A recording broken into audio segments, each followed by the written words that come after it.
close as President Donald Trump spent his holiday at his Mar-a-Lago resort in Florida, the number of days he has spent at his properties during his presidency keeps rising. Susana Victoria Perez at Susana_VPE has more. Buzz 60 last week, Utah Sen. Orrin Hatch stood on the White House lawn, opining that Donald Trump's presidency could be the greatest presidency that we've seen, not only in generations, but maybe ever. I beg to differ. America has had its share of crooks: Warren G. Harding, Richard Nixon, bigots Andrew Jackson, James Buchanan, and incompetents Andrew Johnson, George W. Bush. But never before Donald Trump have we had a president who combined all of these nefarious qualities. America's great good fortune was to begin with the opposite, a superb moral leader. By June of 1775, when Congress appointed George Washington to command the nation's army, he had already become a moral rallying post, as his biographer, Douglas Southall Freeman, described him. Some 240 years later, in the presidential campaign of 2016, candidate Trump was accused of failing to pay his income taxes. His response was, "That makes me smart," thereby signaling to millions of Americans that paying taxes in full is not an obligation of citizenship.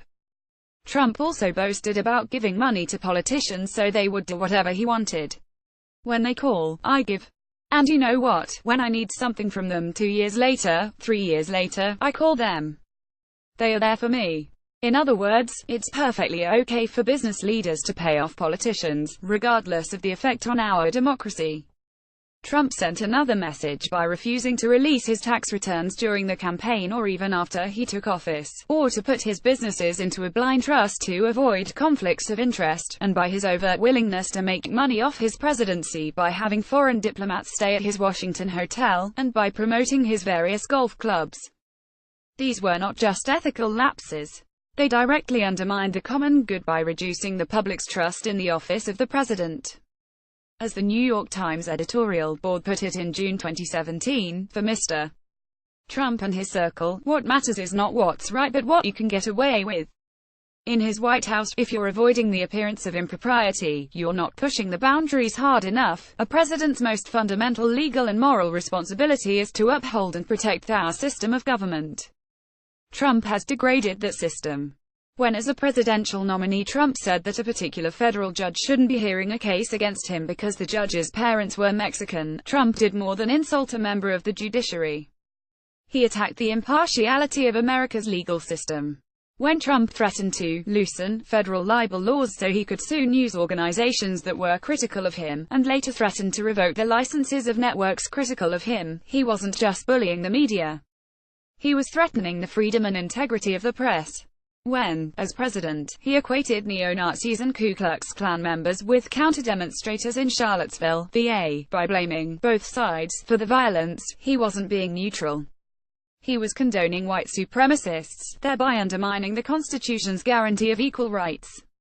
Robert Reich photo special to the Register when he pardoned Joe Arpaio, the former sheriff of Maricopa County, Arizona, for a criminal contempt conviction. He wasn't just signaling that it's okay for the police to engage in violations of civil rights.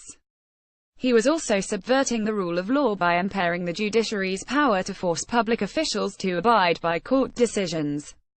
When he criticized NFL players for kneeling during the national anthem, he wasn't just asking that they demonstrate their patriotism.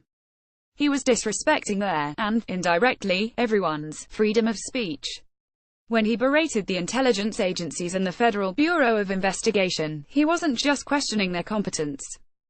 He was suggesting they were engaged in a giant conspiracy to remove him from office, potentially inviting his most ardent supporters to engage in a new civil war.